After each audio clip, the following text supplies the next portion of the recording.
quinta psicanalítica de hoje. Antes de apresentar a temática e a nossa convidada, eu também gostaria de apresentar a quinta psicanalítica da próxima semana. Vai ser no dia 27 de maio, às 19h30.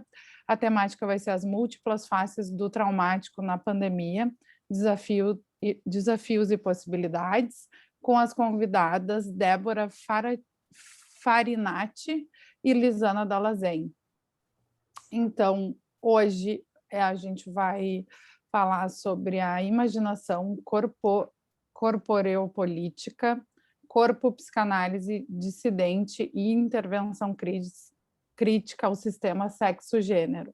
A nossa convidada é a Fernanda Magallanes, é psicanalista na Cidade do México, docente na Universidade Ibero-Americana, El Círculo Psicoanalítico Mexicano, é membro ativo de pesquisa da UNAM, Filosofia e Psicanálise, como Fronteiras Críticas do Político, doutora summa cum laude em Filosofia, Arte e Pensamento Crítico.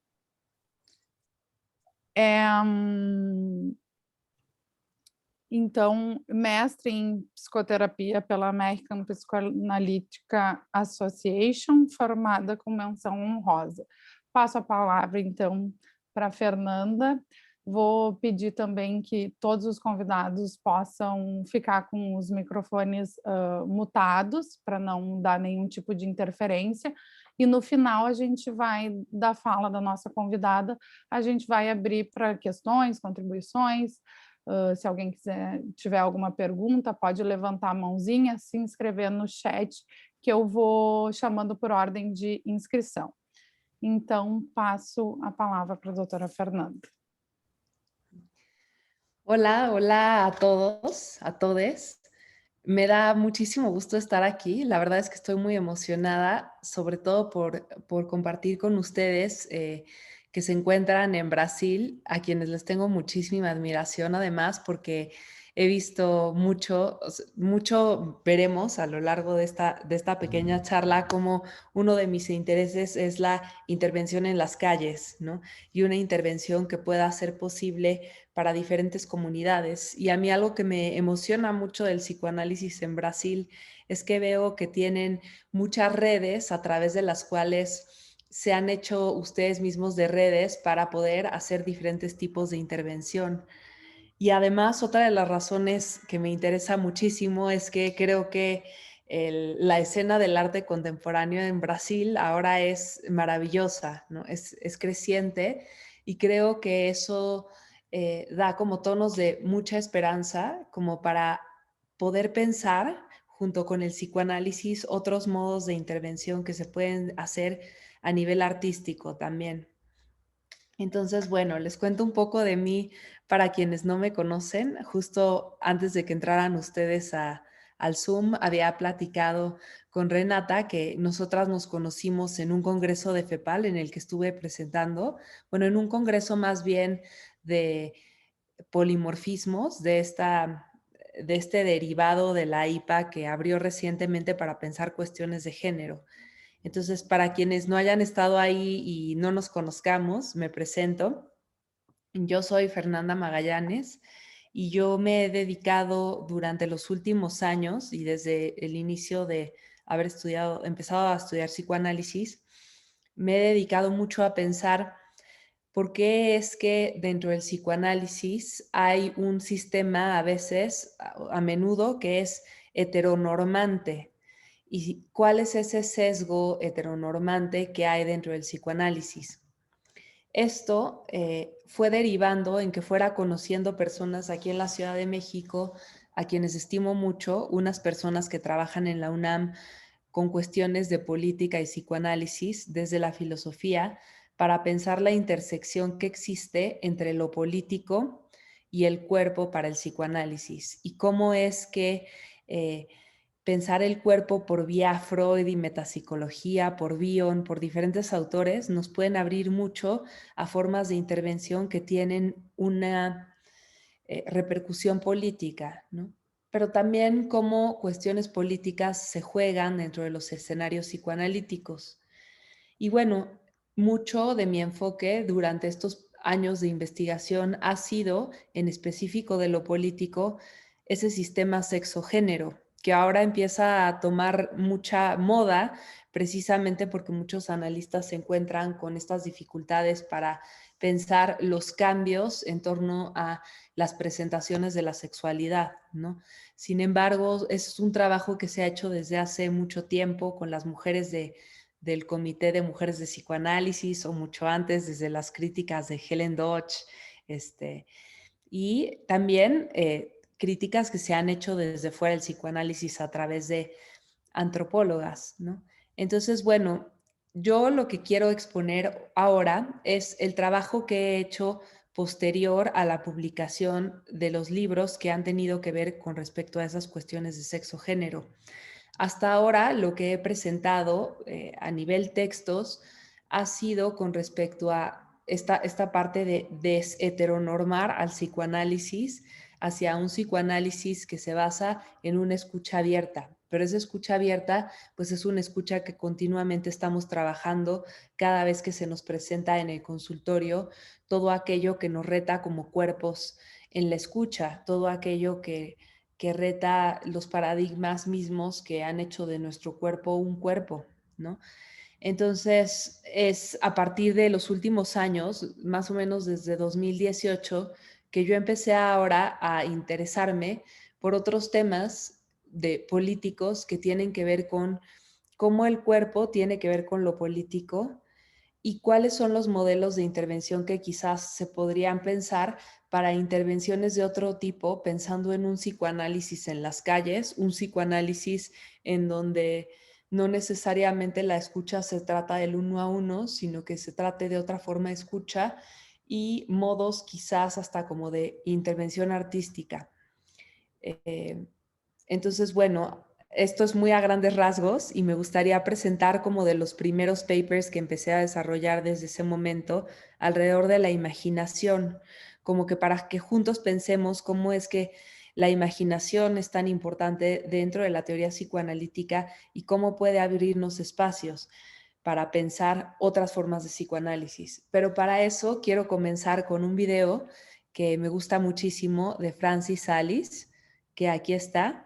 Él es un artista que reside en la Ciudad de México y que tiene, bueno, además de ser un maravilloso artista, una de sus series, que es la que más me gusta, es una serie de videos acerca de cómo juegan los niños, ¿no? Y cómo juegan en diferentes escenarios.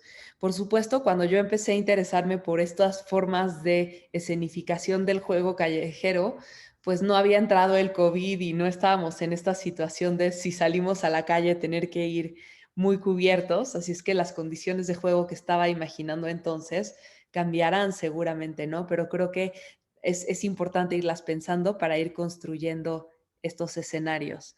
Entonces, bueno, pongo este, que es en Ciudad Juárez.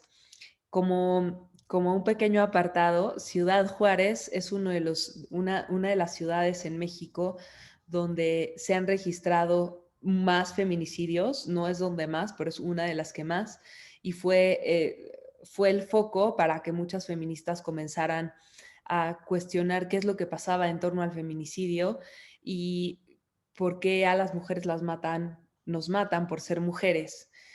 Entonces, Francis Salis, me encanta este video que voy a tomar porque es uno de los juegos que los niños que viven en medio de este panorama de matanza de mujeres, de narcotráfico y de mafias, a lo que juegan, ¿no? A ver.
Bueno, entonces comienzo con la presentación de este escrito.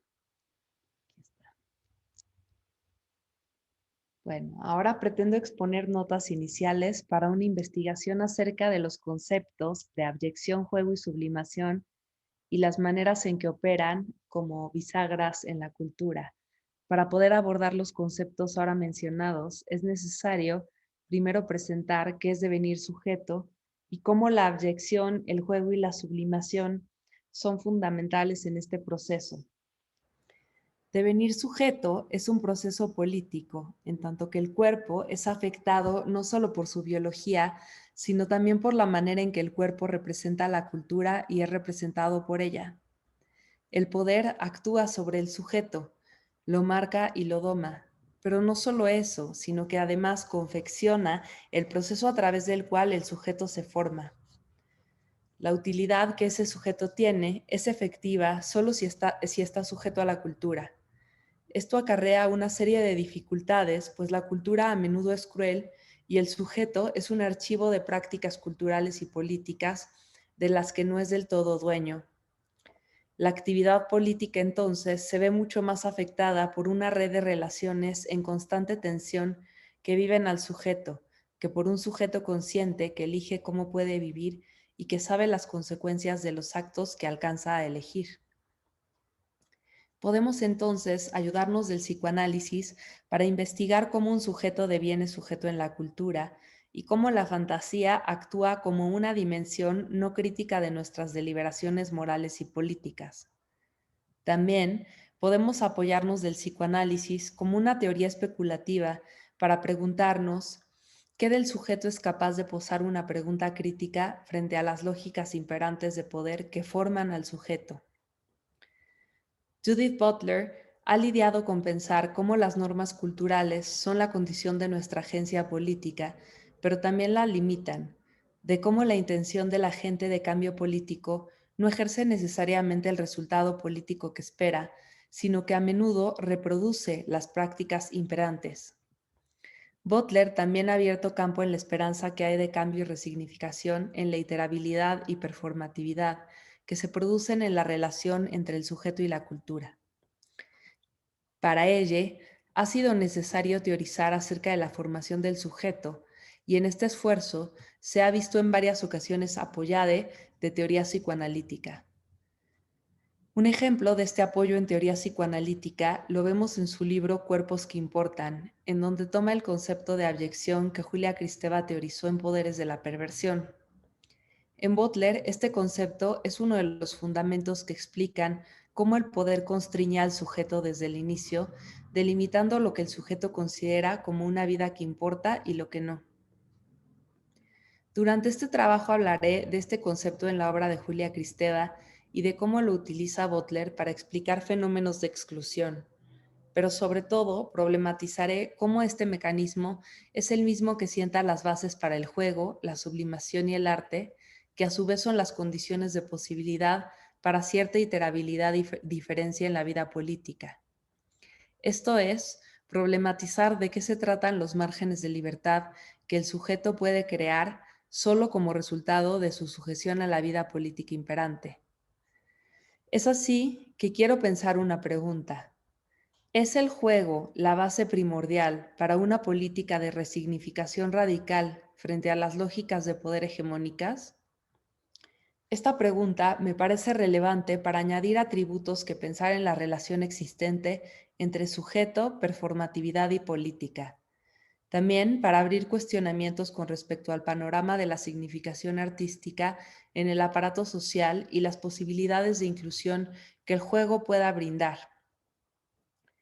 En Introducción al Narcisismo, Freud explicó que en el inicio de la vida, la libido se encuentra dispersa y no tiene una unidad que lo sostenga. Esto es, el recién nacido no nace siendo sujeto. El yo, como unificación de la libido, se forma solo después. Las pulsiones autoeróticas, en cambio, sí son primordiales. El sujeto deviene como una ilusoria unidad solo a través del narcisismo que permite que se unifique la libido dispersa. Dicho narcisismo es el núcleo fundante del sujeto y es una fase intermedia entre el autoerotismo y el amor de objeto. Algo sucede con ese autoerotismo que es disperso y preexiste al sujeto para que después el narcisismo constituya cierta unificación de la libido y cierta ilusión de identidad. Julia Kristeva propuso el término abyección que explica el mecanismo que por primera vez se encarga de lidiar con dicho autoerotismo disperso. La abyección es un mecanismo psíquico, una defensa primitiva contra el autoerotismo que configura al sujeto a través de la expulsión y repulsión de todo aquello que resulta amenazante por un contenido erótico. Gracias a este mecanismo, que es el más primitivo, se generan las barreras del sujeto. Las barreras que la abyección generan no acaban por dejar el contenido inconsciente suficientemente delimitado para que haya una diferencia entre objeto y sujeto. Para que posteriormente exista la diferencia entre objeto y sujeto, será necesario que el narcisismo del infante se constituya, que su libido dispersa se unifique. El mecanismo de abyección no separa entonces al sujeto del objeto, sino que es la condición para que más adelante el sujeto se separe del objeto, juegue y sublime. La capacidad para poder separarse del objeto, jugar y sublimar, dependerá de aquello que no logró ser representado por el infante. Esto es, dependerá de aquello que en un inicio se hizo abyecto. Así, aquello que más nos perturba es precisamente lo que permite que nos constituyamos. Eso que nos perturba, eso que ha sido abyecto, aparece en una matriz de lo no representado. Lo no representado empuja al sujeto a representar, pues si ya estuviera todo representado, el sujeto estaría en una completud en la que no le quedaría nada por vivir más que morir. Solo después de que se da la abyección, el sujeto se conforma como tal y reprime, forcluye o desmiente la realidad de lo sexual, de lo que desconoce. Represión, forclusión y desmentida operarán para siempre en la vida del individuo como la prueba de que hubo una marca traumática que insertó al sujeto en la cultura. En el género en disputa, Butler explica la abyección y cómo juega un papel crucial en la creación del sujeto. Este proceso lo traduce como siguiendo una fórmula de expulsión y repulsión en donde se toma un aspecto de lo que uno es y lo remueve, identificándolo así como un no yo. Este proceso es para ella crucial en la constitución de una distinción binaria que estabiliza y consolida al sujeto coherente. A través de este proceso, el sujeto crea barrera entre lo interno y lo externo, sujeto y el otro. Así como había explicado anteriormente que lo no representado empuja a representar, el no yo empuja a la reivindicación del yo, a la ilusión de que somos una identidad que es diferente a los otros. El yo es entonces el invento que el sujeto se hace para lidiar con lo que le amenaza, con lo que antes habría hecho abyecto. Butler parece estar interesada en qué pasa cuando lo que se hace abyecto son otros seres humanos, otros cuerpos. Así, identifica el proceso de abyección en el racismo, la homofobia y el sexismo, pues son fenómenos en los que ciertas identidades simbolizan a ese otro abyecto que es un no yo. Aún después, en Cuerpos que importan, Butler se refiere a los cuerpos abyectos como esos que se forman a sí mismos a través de una matriz de exclusión. Estos cuerpos forman parte del dominio de lo no inteligible, en donde no disfrutan del estatuto de ser cuerpos y viven bajo el signo de lo no vivible. La falta de inteligibilidad de dichos cuerpos delimita la inteligibilidad de los otros, es decir, excluir protege hacia salvaguardar cierta noción de identidad que, sin importar cuál, necesariamente es privilegiada frente a lo que hace abyecto. La inclusión de los otros significa entonces un pese a mi identidad. Va en otra dirección que no es la del mecanismo de abyección. El planteamiento resulta fuerte en tanto que la abyección es un mecanismo fundacional del sujeto. Por lo tanto, no hay sujeto que no haya pasado por ese proceso de excluir. La inclusión involucrará entonces un trabajo posterior mucho más elaborado para el sujeto, que incluso es contrario a la génesis de su yo, y sin embargo es necesaria. El violento proceso de expulsión del otro es constitutivo del sujeto. Julia Kristeva es muy específica en decir que además la abyección es el fundamento no solo del yo, sino que también de la base para la sublimación, pues la sublimación rodea siempre a lo que ha sido abyecto. ¿Pero qué es la sublimación y cómo opera? ¿Por qué para Kristeva la sublimación rodea lo abyecto? En su texto no nos lo explica. En la obra de Freud, la sublimación es un medio que transforma y eleva la energía de las mociones sexuales, convirtiéndolas en fuerzas creadoras. Esto es, las mociones sexuales que habían sido abyectas se convierten en otra cosa. La sublimación es también una defensa para lidiar y atemperar la excesiva intensidad de las cargas psíquicas y una defensa contra el recuerdo sexual intolerable. Dicho mecanismo tiene una capacidad plástica en tanto que transforma la pulsión. Por ejemplo, la curiosidad sexual puede ser sublimada en deseo de saber. Para Freud, las raíces de este proceso de sublimación son sexuales siempre. Sin embargo, el producto de dicho proceso es una relación no sexual que corresponde a los ideales más altos de una época dada. Podemos entonces inferir que la sublimación rodea a lo abyecto y lo lanza a lo sublime, pero siempre alineado a un ideal que reafirma el narcisismo del yo. Para Freud, sublimar es doloroso para el yo. Freud incluso mencionó que las vías de la sublimación son demasiado trabajosas para muchos. Para él, la sublimación es un mecanismo psíquico elevado y lidia con las pulsiones de una manera que no es sintomática. La pulsión es solo sublimada cuando su fuerza es desviada de su primera finalidad de satisfacción sexual para estar al servicio de una finalidad social que él colocará en el arte, en la investigación o en la invención creativa. La sublimación es dolorosa para el yo, pero al mismo tiempo le da una retribución narcisista al sujeto cuando ésta queda ancleada a un ideal del yo.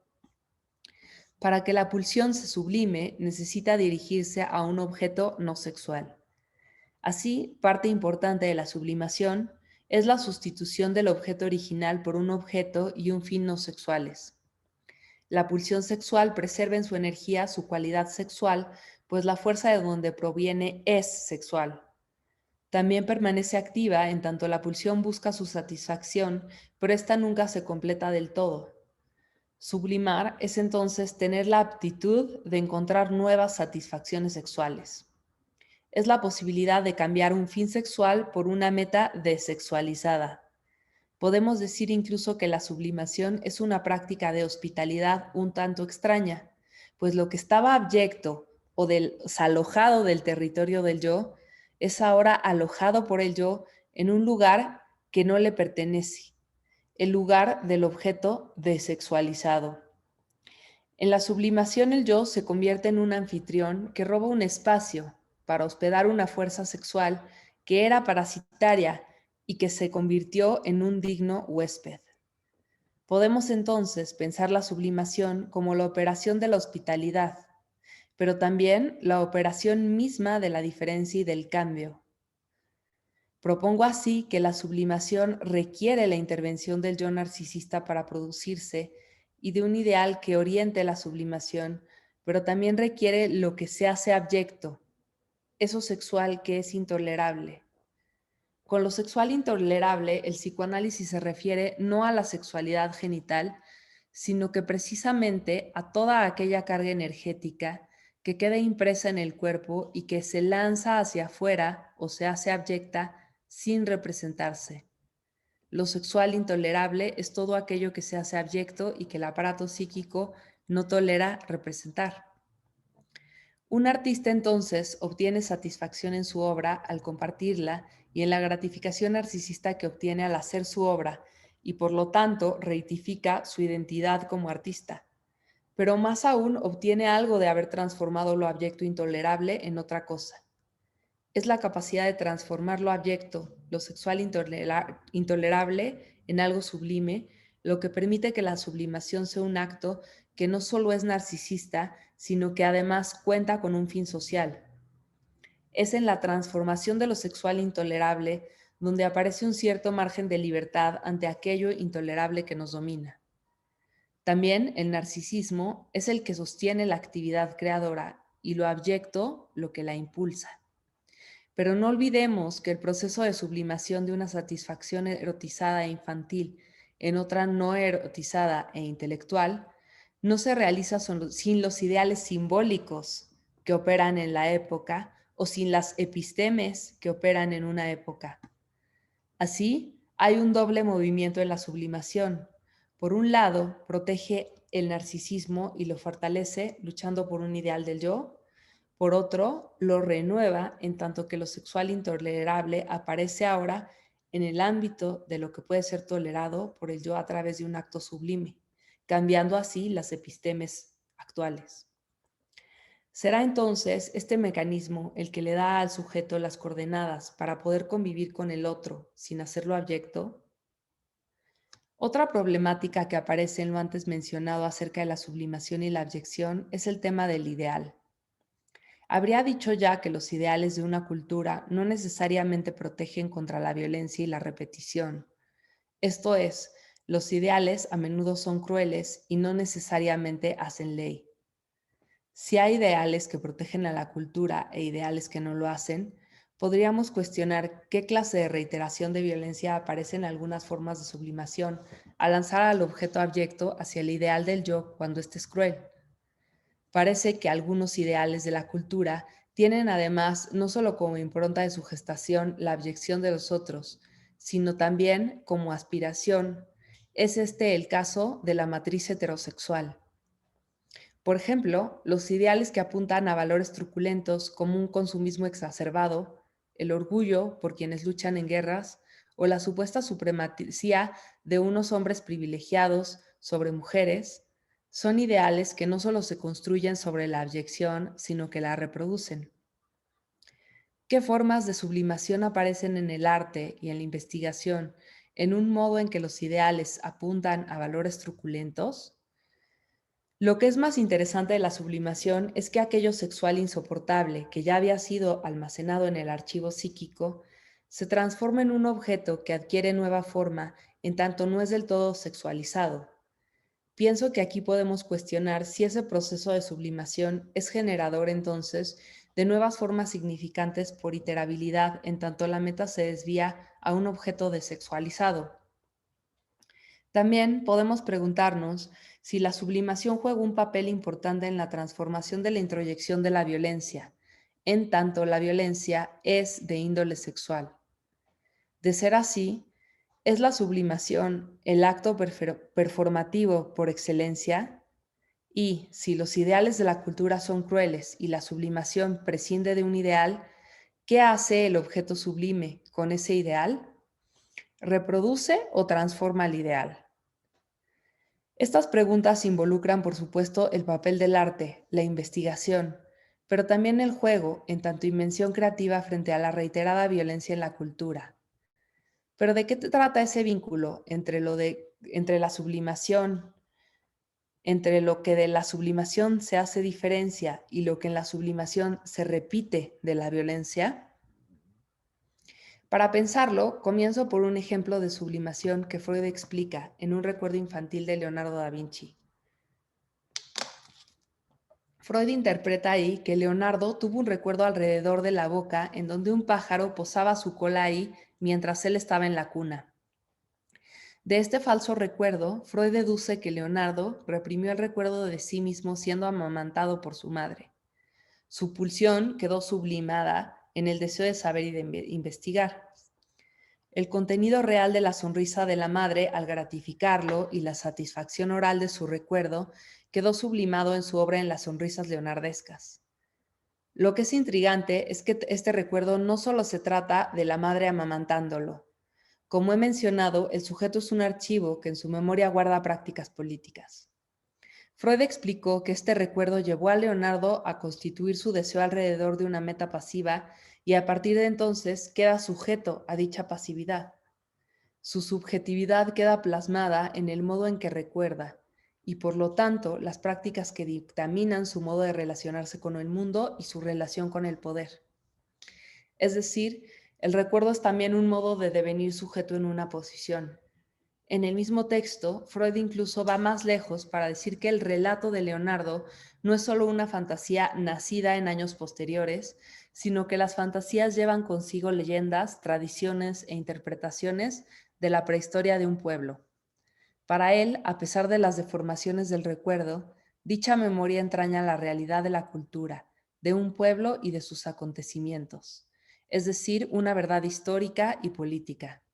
Esto es, el vínculo no es solo con el cuidador o un vínculo de un sujeto independiente, como nos lo harían pensar versiones psicologizantes de la obra de Freud, sino que es un vínculo con una verdad histórica y política de una época.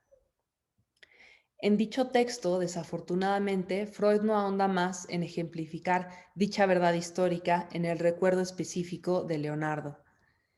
Si bien o mal, muchos psicoanalistas adoptaron una versión familiarista para decir que la relación del infante está dada en un inicio solo en un estrecho vínculo con su familia y con la madre, me parece fundamental reposicionar el vínculo a un vínculo con el poder y con la cultura. Dicha cultura es transmitida a veces por la familia, pero eso no quiere decir que no pueda haber quizás otras maneras de vínculo que no es la familia. Hemos de dar importancia a ese vínculo primario en tanto es un vínculo con el poder que hace del sujeto un archivo político. Butler, en Mecanismos psíquicos del poder, apunta ese vínculo a un vínculo apasionado con el poder que nos somete y nos produce como sujetos sociales. Ningún sujeto surge sin un apego pasional a aquellos de quienes depende de manera primaria. Cada sujeto es constituido políticamente en virtud de la vulnerabilidad social del cuerpo como lugar de deseo y como lugar de afirmación y exposición. Ese vínculo surge y a menudo es negado y repudiado al mismo tiempo, tal como antes habría indicado en el mecanismo de abyección. Pero es ese vínculo apasionado con el poder lo que se mueve en el juego y la sublimación. Resulta entonces que no es sin el otro, y sin aquello sexual que perturba y ha de ser abyecto, reprimido, repudiado, forcluido o en un caso afortunado sublimado. Me interesa entonces particularmente qué sucede en la sublimación a, a través del arte, la investigación y lo que sucede en el juego como procesos creativos con respecto a ese vínculo apasionado en donde el sujeto se produce en una relación que es necesariamente política. Más allá del principio del placer, es un texto en donde Freud nos está hablando de la guerra a 2 años del fin de la Primera Guerra Mundial, de la compulsión a la repetición y diversos temas oscuros. En la segunda parte, después de hablar de neurosis de guerra y de sueños de castigo, Freud nos sorprende introduciendo un relato de un niño de 1 año y medio que inventó un juego por sí mismo. Este niño se llamaba Ernest y era nieto de Freud. En este juego, el niño avienta objetos. Freud explicará que este aventar resulta placentero e interpreta este juego como la repetición de la hostilidad con la que el pecho o la madre se aleja del niño al dejar de alimentarlo. Entonces, el niño en el juego avienta ese objeto que parece en una repetición del trauma de su desaparición. En dicho juego vemos el duelo por el objeto como una problemática central. El niño ensaya dejar ir el objeto de amor y dicha tarea es necesariamente violenta. Más adelante juega a aventar el objeto y recuperarlo. A este juego le llama el juego del Fordá. En una nota al pie de página, Freud explica que después este mismo niño jugaría a verse en el espejo y hacerse aparecer y desaparecer como una repetición de esta desaparición. Podríamos pensar que es como si jugara a mostrar quién es y quién no es para delimitar una diferencia montada en la abyección, en la expulsión radical de lo sexual intolerable. Pero además el padre de este niño había ido a la guerra. El niño avienta el carretel y dice, Fordá, que significa ido y allá, pero significa también frente. Por lo que en este juego, algunos psicoanalistas interpretando, leyendo a Freud, que el niño está enviando violentamente a su padre al frente de guerra. Es decir, este juego tiene la versión familiarista de Edipo en el subtexto, matar al padre e identificarse con él, pero también la reiteración de la guerra como una narrativa en el contexto histórico. Ante la guerra, que resulta amenazante de muerte, el niño se posiciona como controlándola, pero también como un perpetuador de la violencia que está viviendo.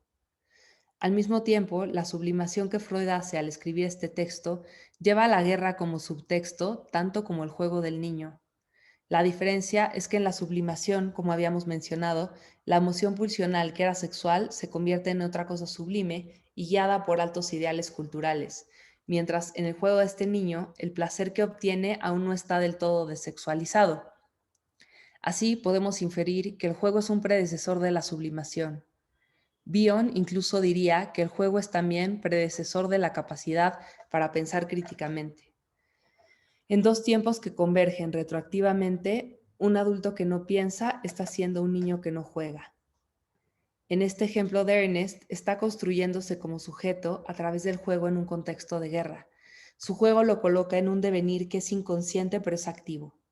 Los mecanismos psíquicos que utiliza encaminan a sus pulsiones en una narrativa violenta, de la cual no escapa, aunque no haya participado directamente en la guerra. El niño está por un lado procesando lo ocurrido y por otro lado compulsivamente repitiendo lo que produce como sujeto político. Esto es, el poder actúa sobre Ernest marcándolo y domándolo, pero más radicalmente confeccionando el proceso a través del cual se hace sujeto a través del juego. En su juego reproduce las prácticas políticas de su época. El juego y el arte oscilan en un doble movimiento. Por un lado, una resignificación y por otro, la reedificación de maneras imperantes en que opera el poder hegemónico. Por un lado, exaltando el ideal cruel de la guerra para fortalecer su propio narcisismo. Por otro, jugando pese a su anterior construcción identitaria. Había dicho que una condición de la sublimación es que pueda ser dirigida a un ideal simbólico de la cultura, pero cuando los ideales de la cultura y sus narrativas resultan crueles, ¿qué posibilidades de diferencia frente al poder hegemónico aparecen en el juego y en la sublimación? Si bien Ernest juega y en su juego utiliza un mecanismo psíquico que necesariamente está adscrito a una narrativa que reitera la violencia, también en su repetición aparece la posibilidad, como en la sublimación, de una producción creativa novedosa, de cierta iterabilidad en donde la palabra Fordá resignifica otras formas de violencia. Fordá ya no solo es frente de guerra, ni ahí y allá. Tampoco es exclusivamente un juego con un placer mórbido del que se goza, ni una escena edípica donde se mata al padre. Sin embargo, no deja de ser todo eso que anteriormente mencioné. La emancipación de las prácticas violentas, entonces, nunca es total. Esto es, la formación como sujeto en el juego del niño se da también por un poder externo a él. El poder provee la condición de la existencia del sujeto, la trayectoria de su deseo y la narrativa que emerge en el juego. No es solo en lo que dependemos para existir, sino en la condición para esa reflexividad. El poder no es solo internalizado o una cuestión de identificación. El sujeto aparece como un efecto del poder a través del acto de jugar. El juego es entonces un ejercicio generativo y productivo del poder, pero el poder ejercido en Ernest nunca es igual al que se activa en su capacidad de jugar. El efecto dinámico del poder sobre la manera que jugamos y posteriormente la manera que sublimamos o pensamos críticamente hacia cierto margen de libertad es entonces uno de los más complejos. Ernest en el juego está ensayando qué significa asumirse como un efecto ambivalente de las relaciones de poder de su contexto. En su juego se plantea una cuestión de qué es como sujeto. Por un lado, arroja el carretel y con eso expulsa y hace abyecto aquello que no quiere ser. Pero por otro lado juega en un pese a mi identidad, en donde ensaya hacia convertirse en otra cosa que habría de ser el otro que va a la guerra. Así podemos decir que el juego es un ejercicio mimético de su reiteración del ideal cultural, pero metafórico cuando aparece la diferencia en la repetición.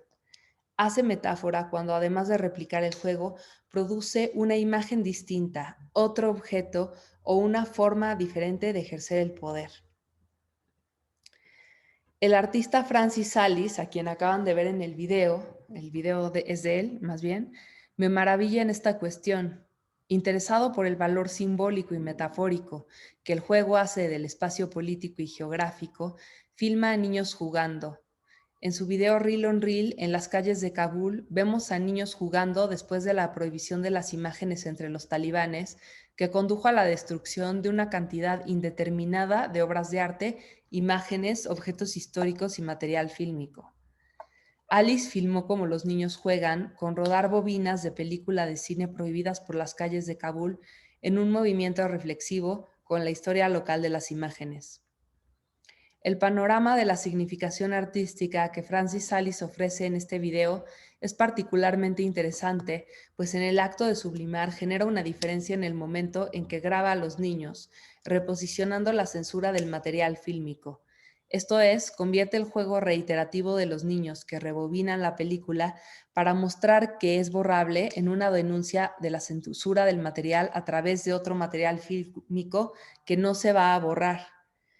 En ese acto es como si Francis Alice se hubiera puesto a jugar con los niños. El ideal del yo de Alice, además, no está puesto en quienes destruyeron los videos, sino en los niños que juegan a recuperarlos y en su acto de grabar.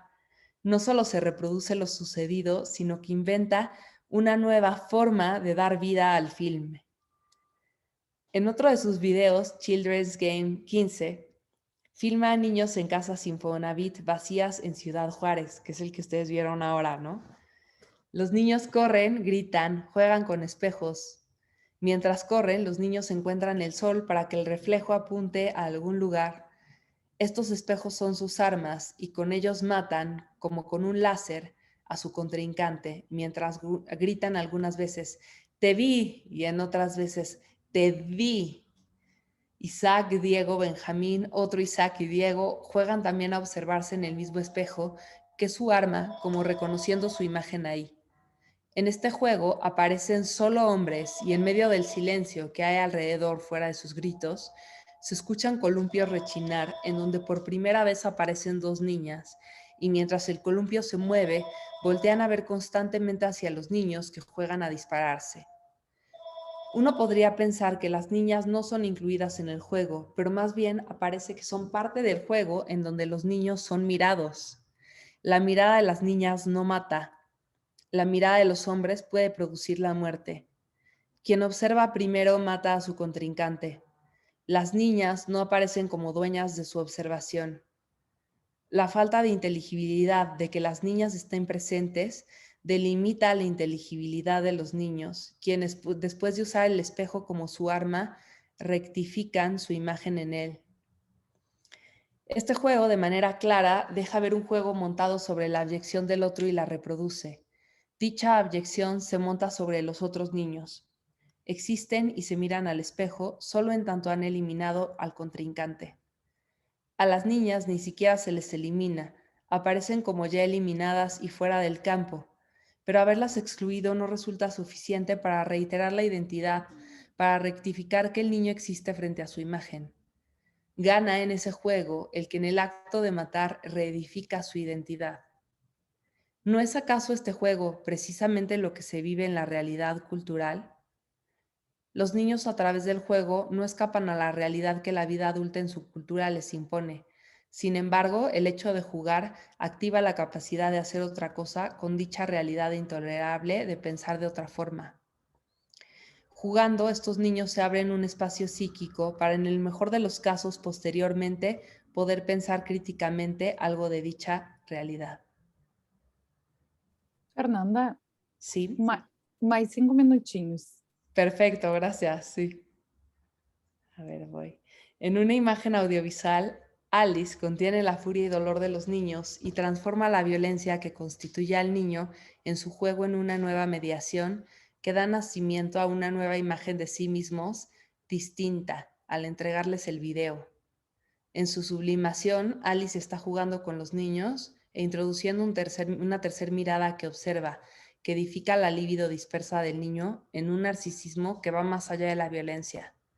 Ahí aparece cierta esperanza, porque al Alice jugar con ellos introduce una mirada que da sostén al juego de los niños y visibilidad a las niñas dentro del juego.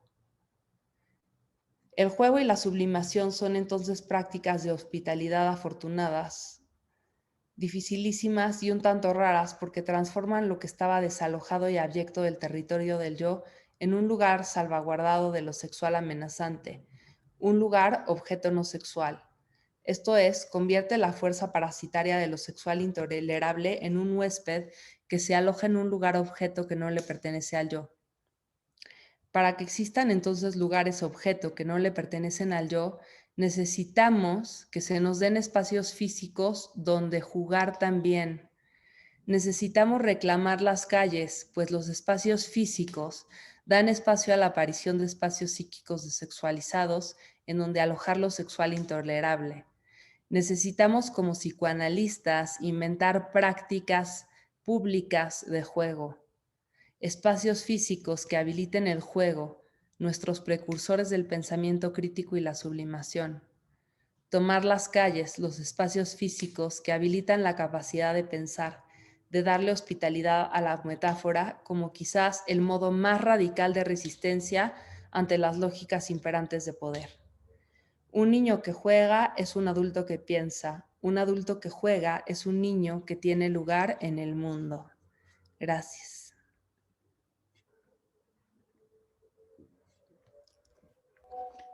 Fernanda, muitíssimo obrigada pela tua fala, muito interessante, acho que abre para várias questões da gente pensar.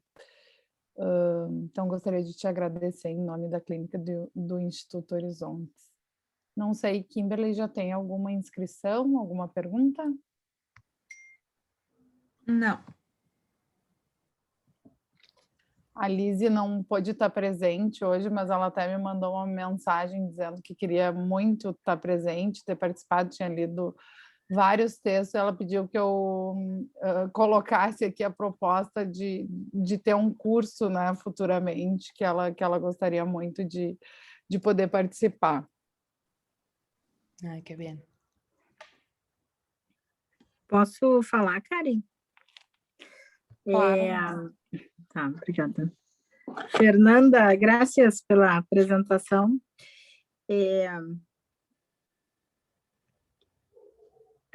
Enfim, acho que são várias coisas para a gente pensar, mas o vídeo que tu começas trazendo, ele realmente, né, nos dá uma dimensão dessa necessidade do jogo, né, e do quanto ficamos privados desse jogo, até por esse sistema político de poder que nos atravessa, né? e o quanto esse período todo também que nós estamos vivendo, vocês no México também, com a Covid, com essa impossibilidade de também ter políticas públicas que nos sustentem, que nos permitam, né, uma certa segurança, vamos dizer assim, o quanto esse período todo de 1 ano e meio nos privou e privou as crianças desse jogo todo e dessas possibilidades de sublimação, né? Mas eu achei muito interessante também quando tu falas da questão do Fordá, né? Dessa questão também da cultura, da cultura não, do momento histórico que o Ernest representa, não só a questão intersubjetiva, né? Ou intrapsíquica, na verdade, mas essa questão onde ele estava inserido, esse contexto da guerra. Então, queria que tu, enfim, pudesse falar um pouquinho mais sobre isso, sobre essa questão toda do poder que nos atravessa e da cultura. E, na verdade, cultura, mas das culturas, porque mesmo dentro de um país, mesmo que sejamos atravessados por um poder, mesmo dentro de um país, existem diferentes culturas, né? Sí. Sem dúvida. Então, enfim, te agradecer e te ouvir um pouquinho mais. Sí, por ejemplo, uno de los paradigmas que cruzan, a mí me parece que a todas las culturas, es este paradigma como de esta matriz heterosexual que ha generado ciertas formas de idea de qué es ser hombre y qué es ser mujer y que hacen que desde niños juguemos de ciertas maneras a ser hombre o a ser mujer, ¿no? Que eh, una vez más, como propongo, ¿no? El juego de alguna manera activa todas estas imágenes que nos forman como cuerpo y las continúa moviendo, ¿no? Pero lo que me parece muy interesante es que a pesar de que jugamos y eso nos da un pequeño lugar para poder salirnos de esas lógicas imperantes de poder, seguimos reproduciéndolas a través del juego, ¿no? Seguimos jugando de niñas, si somos heteronormadas, a ser niñas y los niños a ser niños, y se convierte de alguna manera en regímenes en donde el juego está normado también como por ciertas circunstancias. Entonces, justo una de las apuestas que tengo es que dentro del psicoanálisis de adultos, ¿no? A menudo pensamos la práctica como una escucha que no ha tenido nada que ver como con las cuestiones políticas, ¿no? Incluso me parece que eso es un sesgo muy importante del psicoanálisis, como pensar que por el hecho de ser singulares, tener singularidad, fuéramos individuos, ¿no? Como que creo que ahí queda una confusión muy extraña, ¿no? No es lo mismo tener dolores singulares a ser individuos, ¿no? Y creo que justo esta manera en que estoy tratando de abordar el psicoanálisis desmonta al sujeto de ser un individuo, sino que más bien lo pone como un archivo político que siempre está recibiendo de la vida política y cuyos afectos y cuyas transferencias y cuyos dolores siempre se ven interpelados por una figura, sea mamá, papá, tía drag o prime o primo o cacique o hippie, ¿no? No importa, va a ser una relación con esa figura precisamente porque ahí hay un vínculo político, ¿no? Entonces, de alguna manera lo que busco hacer es descentrar ese complejo familiarista de los cuidados y centrar los cuidados como necesariamente cuidados que emergen de lo político, ¿no?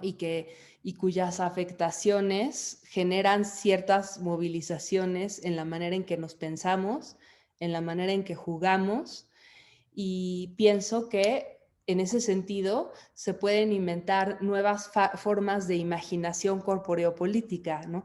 Empezar a quizás promover diferentes prácticas de imaginación, como cada quien las piense, dentro de los consultorios o fuera en las calles, ¿no? O sea, cuando la paciente llega una y otra vez contando que siempre consigue novios de cierta manera, uno podría hacerle de analista lacaniano y ver sus goce, ¿no? Así como tu goce mortífero es este, o hacer una escansión en el momento en que aparece eso en transferencia, ¿no?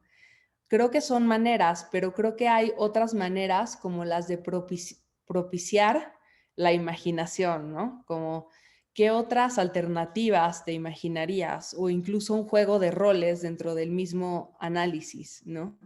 Entiendo que esto a veces para algunos analistas puede ser como no, entonces no es análisis. Yo creo que sí, si estamos montándonos sobre ideas psicoanalíticas. Y bueno, ¿y qué más da si se llama ya análisis clásico? No, no, el punto es que sea de utilidad para la persona que escuchamos, pero justamente esos movimientos no pueden darse si el analista no se cuestiona cómo está formado como cuerpo de analista bajo ciertos regímenes políticos de lo que ser psicoanalista implica, ¿no? Entonces, eso es lo que, como que lo que intento hacer, centrar en la teoría esos afectos como afectos que necesariamente son políticos, ¿no? Y desde ahí empezar a repensar nuestros afectos y nuestros vínculos dentro y fuera de las sesiones. Fernanda, eu fiquei pensando aqui, queria te ouvir também um pouquinho mais, enquanto o pessoal ainda não se animou. Mas assim, quando tu traz, né, que recém-nascido não nasce sendo sujeito, que tem esse atravessamento da cultura, essa idealização também, né, que fica eu até anotei aqui, seria o sexual não tolerável, e aí tudo isso que está presente na cultura, como a homofobia, o racismo, que não é tolerável e chega até a instâncias muito sérias de uma violência, né? Diria até, em muitos casos, até mortífero, assim, né? Eu queria poder te ouvir um pouquinho mais em relação a isso. Sí, o sea, creo que por un lado está el trabajo del deseo del analizando, que ya está cruzado por esos ideales, y por otro lado, creo que sí es importante que los psicoanalistas comencemos a pronunciarnos frente a esos ideales reiterados en la cultura que han sido dañinos, ¿no? O sea, por ejemplo, yo sí soy muy fuerte en decir que el psicoanálisis tendría que ser feminista, cosa que muchas personas están muy en desacuerdo, ¿no? Porque dicen, no, no, y porque es una ideología y el psicoanálisis nada tiene que ver con la ideología, y para mí es como, o sea, si uno no es feminista, la ideología del machismo está por todos lados, ¿no? Entonces, de alguna forma a mí lo que me interesa es, por un lado, o sea, como Marcuse lo pone en su texto este de Eros, sí tenemos que trabajar con los ideales de la cultura, o sea, tenemos que trabajar para que se muevan, ¿no?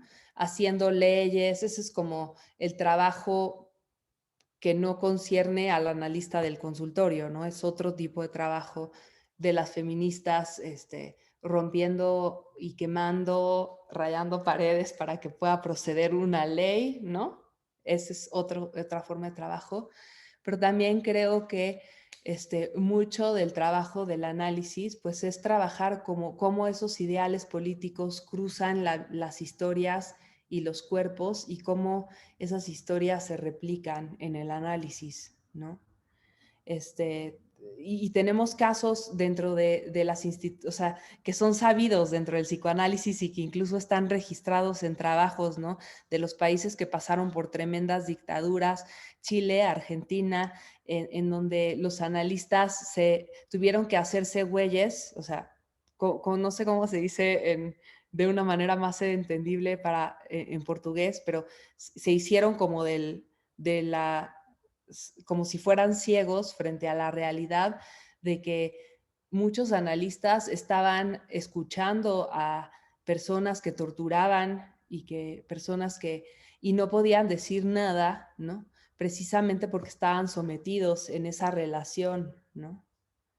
Entonces, creo que ojalá que no sea que tengamos que llegar a ese límite donde como analistas nos vemos amenazados y tenemos que fungir un rol como de no, nada tiene que ver con lo político, sino que podamos movilizar esas como fuerzas dictatoriales que actúan sobre el paciente y que lo doman y que lo limitan y que también nos limitan a nosotros como analistas para pensar y para poder jugar y mover las imágenes y a fin de cuentas, pues como el eros, ¿no? La vida, seguir pensando hacia la diferencia. O psicanalista Fernando Kunzler pediu a palavra. Fernando, pode liberar o microfone e trazer a tua questão? Bom, Fernanda Magallanes, muito prazer. Não, eu queria te fazer primeiro uma pergunta, né, direta, assim, depois para seguir. Tu dizes que o abjecto não é objeto, o abjecto é outra coisa, abjecto é um objeto, um sem objeto, eu entendi a palavra diversas vezes. É o objeto em si, o objeto... É abjecto mesmo. Abjecto. Então tá. Abjecto. Bom, então tá, não, justamente por isso eu perguntei. A segunda coisa é que me chama... Bom, realmente, muito obrigado por que tu disseste, me encantou, aprendi muito contigo. Então, claro, trouxesse a Júlia Kristeva aqui para a gente sempre é algo, né?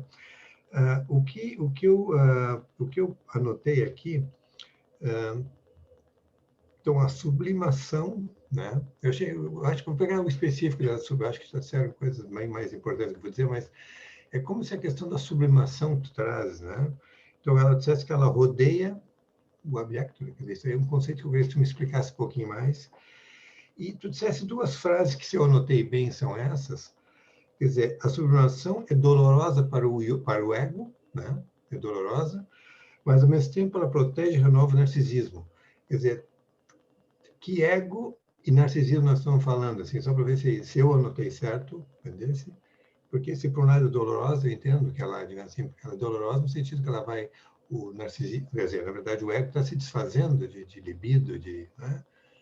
Então, mas mas eu quero assim, eu gostei muito de falar, e no final eu quero depois tu repete de novo um adulto, não sei o quê, uma criança que joga, eu achei interessante esses dois conceitos. Bom, mas gostei muito, é que eu estou interessado. Obrigado, Fernando.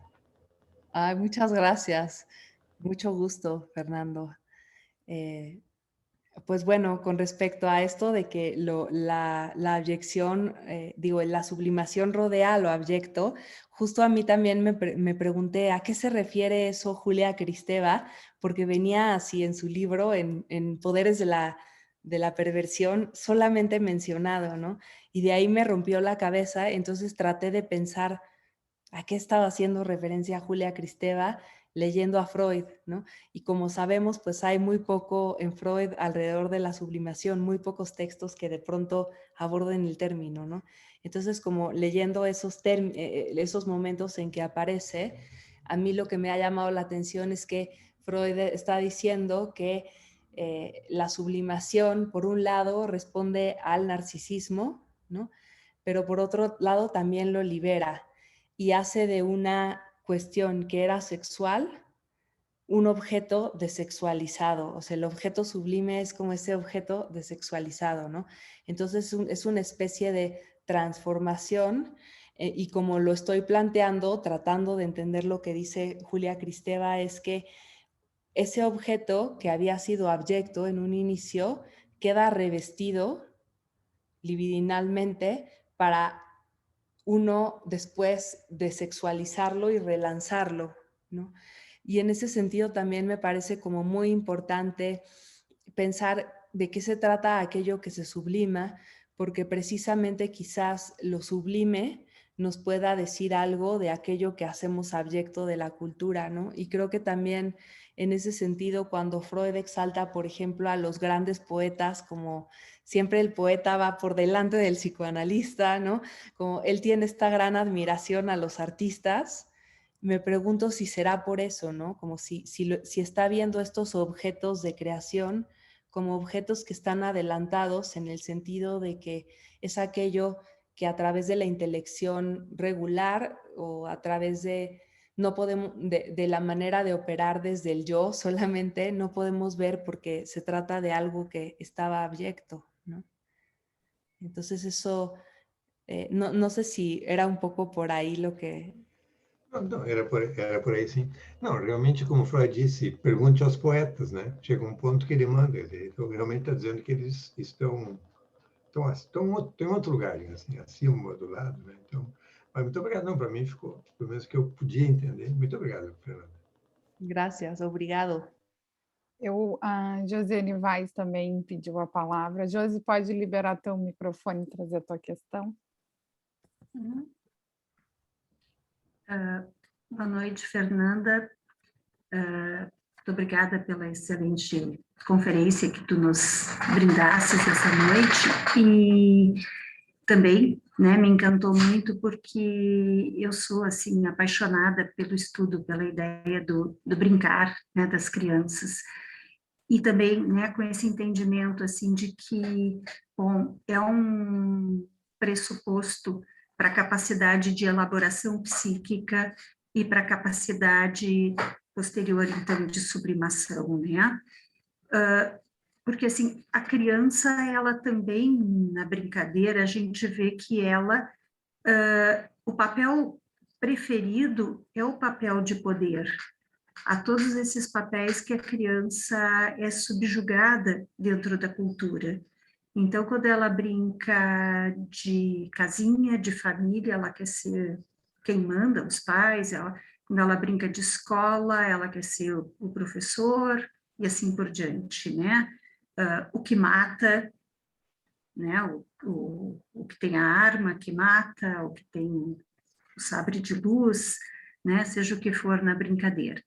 E eu achei encantador, assim, ouvir de ti, queria ouvir um pouquinho mais, quando tu fala, assim, de lutarmos por políticas públicas que traga para as crianças de volta os espaços de rua, né? Tudo isso que vem se perdendo e a relação disso também com o corpo nas brincadeiras, que é fundamental, né, e constituinte, porque a gente tem visto, né, e isso é uma coisa já batida que se fala sempre, que as crianças cada vez elas estão mais, é uma mente que joga numa tela, que vê imagens, sons, né, e aí onde fica esse corpo, onde fica a capacidade de elaborar, de futuramente sublimar, onde fica a capacidade de pensar, né, e de imaginar e de criar outras coisas. Que realidade é essa que nós vamos ter daqui para frente, né? De adultos chegando nos nossos consultórios. Se pudesse falar um pouquinho mais até dessa ideia das políticas públicas sobre isso. Sí. Entiendo que además vivimos en países latinoamericanos, ¿no? Y también puede sonar como bastante idealista e ingenuo de mi parte hablar de estas políticas públicas cuando ponemos el acento en, por ejemplo, ir a una favela o en diversos estados en la Ciudad de México, en donde salir a las calles también representa un peligro grande, ¿no? Y la posibilidad de ser secuestrados, ser mutilados, ser tomados para el uso de un caso político y torturados, o ser capturados para trata de blancas, o estar ahí a la merced de ser recogidos o capturados por bandas delincuenciales o por el narcotráfico, como también es mucho en el caso de las favelas, ¿no? Entonces, bueno, por ahora entiendo que en cada país, no sé cómo sea en Brasil ese proceso de negociación, y que en cada país será un proceso de negociación distinto, intentar implementar políticas públicas y quizás meterse como dentro de los congresos, dialogar con los congresistas para que existan. Entiendo que en cada sitio será distinto, pero sí veo, por ejemplo, que en Sao Paulo, ¿no? Tengo una amiga muy querida, Cecilia Erisman, que ella es artista y me cuenta mucho que ella trabaja en una institución que abrieron una casa. No sé si alguien de ustedes reconozca de qué estoy hablando porque no recuerdo el nombre de la institución, pero abrieron una casa entre las favelas en donde van 5 trabajadoras sociales que a su vez son artistas, y tienen estos proyectos en donde, dado que muchas veces ponen ahí a jugar a los niños, ¿no? Y es un espacio para que los niños tengan un espacio de creatividad y son como espacios muy importantes, pero de alguna manera pues también han cruzado, la dueña de esta institución pues cruzó por se tuvo que ir de exiliada política a Suiza a vivir, porque empezó a ser atacada por las fuerzas delincuenciales dentro de las mismas favelas, porque no les convenía que los niños empezaran a jugar en lugar de empezar a inscribirse desde muy chicos a sus bandas delincuenciales, ¿no? Entonces entiendo que eso es un proceso también que en cada sitio, ¿no? Se tendrá que pensar de manera específica y que sería interesante poder apoyarnos de antropólogos y de personas que viven ahí y poder formar alianzas, ¿no? O sea, yo no soy una persona así como muy afín a la iglesia, por ejemplo, perdonen si a alguien le ofende eso, ¿no? Pero sí veo que hay trabajo, por ejemplo, de sacerdotes muy importante aquí en México, a lo largo de toda la República, en donde ellos hacen ese conecte, en donde pueden llevarse bien con los delincuentes y con las fuerzas del narcotráfico, mientras al mismo tiempo lidian con recibir niños ahí, ¿no? Y entonces hay como una constante negociación que no es nada fácil y que a menudo implica también trata de blancas, recaptura de niños, ¿no? Pero esa fuerza de resistencia quizás genera menos recaptura de niños, menos trata de blancas, a pesar de que no se elimine, ¿no? Y es muy fuerte porque al final, bueno, esa es la realidad en la que vivimos nosotros en Latinoamérica y creo que tenemos que situarla y pensarla también, ¿no? Para esta negociación con las políticas públicas. Gracias. Gracias pela tua resposta. A ti, Josiane. Fernanda, também o colega William Kruger levantou a mãozinha, pode liberar teu microfone e fazer a pergunta, William. Certo, boa noite, muito obrigado pela tua fala, muito instigante e acho que pertinente, não é? Principalmente nesse local de discussão e para psicanálise. Enfim, eu acho que a tua fala foi me suscitando uma série de reflexões e muito interessantemente trouxeste o aspecto da sublimação e da objetificação pareados, não é? E numa condição de intrinsecabilidade, né, essa palavra, ou de serem, né, a objetificação como uma condição sine qua non da sublimação.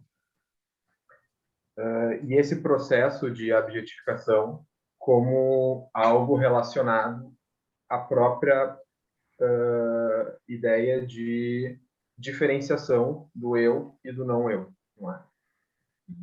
E enquanto tu falavas, eu fiquei pensando na condição da psicoterapia, não é, ou da análise, como um processo em si de sublimação, não é? Um processo de sublimação para o psicanalista, no caso, tanto quanto um processo de sublimação para o paciente. E se a sublimação, então, tem por condição a objetificação, a própria performance, né, como tu falaste, ou esse papel cumprido pelo psicoterapeuta, pelo analista, né, no momento da psicoterapia, é algo que perpassa uma estrutura de poder. E se serve dessa estrutura de poder, inclusive, na própria condição de psicoterapia como um meio possível de sublimação. Não é? Afinal, nós tratamos pessoas porque elas adoecem, logo a psicoterapia é um processo viável de sublimação, mas que está imerso numa dinâmica de poder maior, social.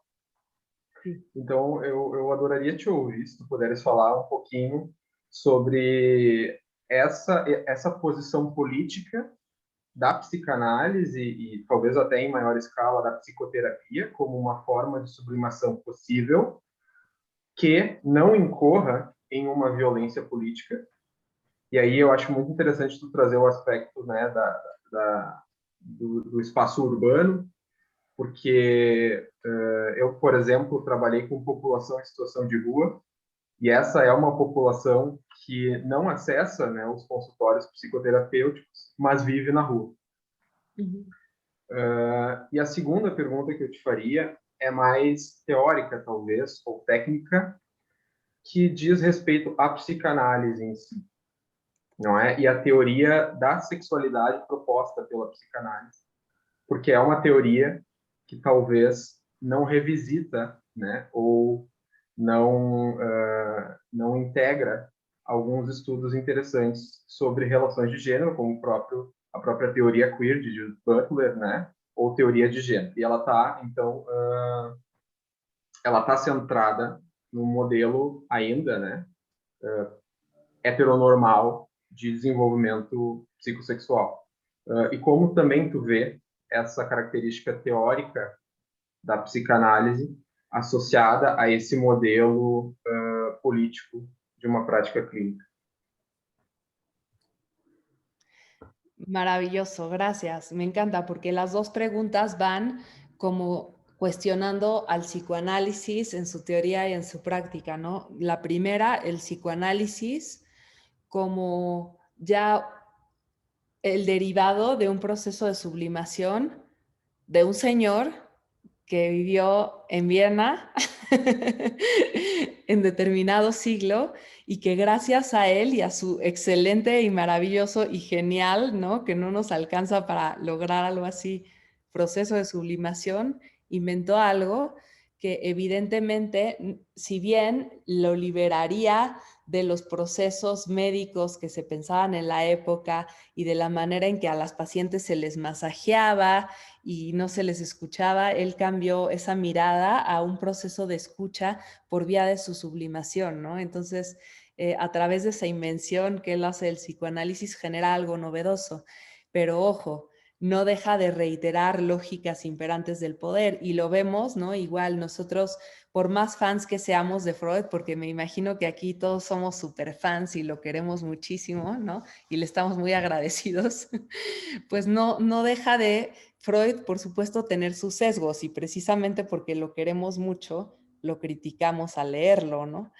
Entonces, veo que, por ejemplo, si nosotros leemos en Freud sus primeros textos con respecto a las mujeres a las que él escuchó, pues podemos darnos cuenta que varias de esas mujeres, como Amy Von R., por ejemplo, le están diciendo todo el tiempo como, hey, mi esposo murió y la paso muy mal y cuando voy sola a la calle me acosan en otro lenguaje, en otro vocabulario, ¿no? Y Freud dice como las mojigatas de la sociedad vienesa, ¿no? Como que cambia un poco la perspectiva. ¿Por qué? Porque precisamente siendo un hombre de la sociedad vienesa, pues tiene sus sesgos para escuchar y no está teniendo el nivel que se merece de lectura para el nivel de análisis que él está haciendo, ¿no? Como para que alguien le diga, oye, quizás aquí hay un sesgo, ¿no? Porque habría que preguntarle a las mujeres psicoanalistas qué opinan de esto, ¿no? No hay esas preguntas, ¿no? Entonces, en su obra me parece que se reiteran varios modos que van generando además diferentes prácticas también situadas y con sus sesgos en diferentes lugares. Evidentemente esto no es propio del psicoanálisis, ¿no? O sea, esto es propio de cualquier teoría científica, ¿no? Por eso justo los filósofos de la ciencia hoy en día hay algunos que están tan interesados en pensar por qué siempre pensaban, no sé, que el pájaro macho era el único que cantaba. Ah, pues porque eran puros hombres los que estudiaban a los pájaros, entonces por su masculinidad no podían pensar que las pájaras hembra también cantaban, ¿no? Entonces, bueno, esos sesgos se dan en todas las teorías y es muy importante que justo el trabajo teórico y nuestro trabajo aquí sea cuestionarnos, ¿no? Y poder interpelarnos y decir, ay, no, me equivoqué, acabo de decir una tontería, etcétera. Pero creo que eso se coló precisamente en algunas formas de práctica, ¿no? ¿Por qué? Porque también es dificilísimo lidiar con el dolor de las personas, ¿no? O sea, tratar a escuchar a no sé cuántas personas escuchen cada uno al día, ¿no? Desde 3 hasta 12, no sé, personas al día, uno tras otro, pues por supuesto que va generando ciertas rigideces también, ¿no? No podríamos pensar que somos tan omnipotentes como para escapar de prácticas que reiteran ciertos poderes, donde al final de cada sesión decimos, ha terminado la sesión, nos vemos hasta la siguiente semana, ¿no? O sea, siempre tendemos nuestros tics para protegernos también, porque si no, no hay de otra, ¿no? Pero justo ahí es donde se van enquistando nuestros sesgos, ¿no? Y por eso tan importantes estos espacios donde podamos dialogar y cuestionarnos, ¿no? Entonces creo que sí, psicoanálisis, por supuesto, pese a su propia sublimación y pese a ser un canal que nos ayuda como para movernos de lugar, siempre también acaba reiterando ciertos aspectos, ¿no? Y lo sabemos muy bien también con quienes como pacientes hemos cruzado por muchos años de análisis, ¿no? Siempre hay algo que queda sesgado y que vamos con otro analista y a lo mejor si tenemos suerte se mueve y si no, quién sabe, ¿no? Y por otro lado, con respecto a la segunda pregunta de cómo pienso el tema de sexualidad, psicoanálisis y género, sé que ahora es una cuestión muy controversial. Yo he escrito al respecto, tengo 2 libros acerca del tema, por si a alguien le interesa, se los puedo enviar con mucho gusto por PDF de manera gratuita, me escriben a mi correo y se los envío. Pero yo soy de la postura que el psicoanálisis pues tiene un sesgo heteronormativo y que uno de los grandes sesgos es estructural y tiene que ver con que el psicoanálisis se monta sobre la idea de que la mayor prohibición es el incesto y el parricidio. Y toda la metapsicología freudiana gira en torno a esas 2 prohibiciones que quedan reprimidas, ¿no? Pero esas 2 prohibiciones son derivados de una constitución familiarista de cierto modelo patriarcal, ¿no? Que Monique Wittig y que Lucy Irigaray y que Gail Rubin van a criticar y van a hacer trozos, ¿no? No para decir eso está mal, sino para decir ese es un modelo monoteísta. Sí, la cultura ha operado así porque hemos sido una cultura patriarcal, pero quizás haya otros modos de la cultura en las que se podría operar, porque uno de los sesgos de esa teoría monoteísta en donde se mata al padre, ¿no? Que también es la base del Edipo, matar al padre y las mujeres quedan por allá y entonces las capturas y las mujeres son objeto de deseo, objetos de intercambio, que además, pues sí, si lo vemos en las masculinidades hegemónicas y las feminidades hegemónicas, así opera. Entonces, la situación opera así, ¿no? Pero, ¿qué pasaría si no necesariamente una sociedad se funda de esa manera, ¿no? Y cómo es que a lo mejor las lesbianas, que en algún momento, para algunos psicoanálisis, no para todos, se pensaban como enfermas, o las bisexuales, a quienes se les pensaba como con un problema de identidad, o las personas de género no binario o las personas trans han sido patologizadas, pues precisamente tiene que ver con que más bien el modelo bajo el cual lo estamos pensando es un modelo monoteísta y patriarcal, cuando más bien pueden existir otros modelos y precisamente lo que traen a colación las identidades que no están heteronormadas, ¿no? Nos pueden abrir el campo para nuestra visión cerrada y demasiado hegemónica y enferma en ese sentido del mundo, ¿no? Entonces, un poco mi trabajo ha sido justo desmontar esos ideales heteronormantes que el psicoanálisis tiene, mientras al mismo tiempo sabemos que son herramientas que nos ayudan a pensar, ¿no? Entonces... Perfeito, muito obrigado, Victoriano.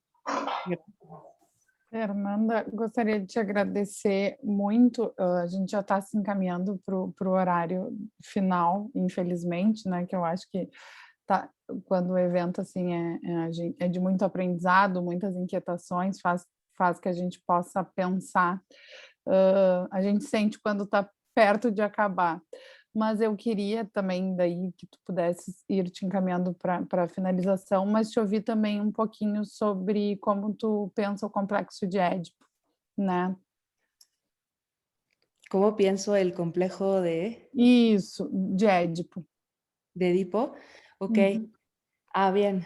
Ok, híjole, no sé si lo pueda resumir rápidamente. Simplemente no es que piense de alguna manera específica el complejo de Edipo, como ya lo hicieron así las supergenias del psicoanálisis, Karen Horn y Lamp de Groot. Ellas saben cómo pensar el Edipo. Yo no sé, ¿no? Yo solo lo que hago es leer a Freud y hacer una crítica de la manera en que lo está pensando. Yo no creo que me dé un tiempo en este momento para exponer lo que quisiera decir, pero les puedo enviar un artículo que tengo al respecto, o si me invitan otra vez, yo feliz vengo a hablar de eso en específico. Y pues bueno, nada más es lo que quiero decir. Eu acho que a questão da Karen vem ao encontro assim, de uma inquietação minha, que é a seguinte: como a gente sai desse mito do Édipo, né? Como o mito fundante da psicanálise, vamos dizer assim. Acho que todo mundo questiona, tu questionas no trabalho, não sei se é desse trabalho que tu estava falando, do Reimaginarizar Édipo, Desconstruindo o Binarismo Sexual. Sim? Esse? Sim. E aqui tu trazes isso um pouco, né? Do Édipo em Colonna, não do Édipo Rei, enfim. Mas eu acho que essa é a nossa questão para os psicanalistas, como sair desse mito e não sei se encontrar um novo mito, não sei se é isso, né? Mas sair dessa normatividade também que o mito do Édipo nos deu, nos fez, né? Dentro dessa normatividade. Eu acho que é nesse sentido. Mas penso que podemos, numa outra ocasião, realmente conversar só sobre o complexo de Édipo. Muito obrigada pelas tuas colocações. Gracias, sí. O sea, mi trabajo es un libro, ese artículo que envié es el artículo que habla de ese libro, pero pues es un libro que fue mi tesis doctoral y lo que hice fue tratar de desmontar ese complejo monoteísta del Edipo, pensando en la propia vulnerabilidad de Edipo en diferentes momentos de la tragedia de Sófocles, como para abrir espacios, como que, y ahí pongo a Freud como en el diván de las teorías queer, ¿no? Entonces es como un movimiento interesante, ¿no? Bueno, para mí fue interesante, que con gusto puedo venir a hablar de eso en otro momento. Tá bem, então, Fernanda, gostaria de te agradecer imensamente. Acho que foi uma noite muito agradável, de muito aprendizado, né? Acho que fica também as inquietações para a gente poder estudar, poder ler também os materiais. Então, te agradeço imensamente. Gracias. Renata, não sei se a Renata quer dar uma palavrinha ainda. Não, só agradecer mais uma vez, fica o convite, depois conversamos para ver uma data possível, e aí vamos falar só sobre o complexo de Édipo. Graças, Fernanda.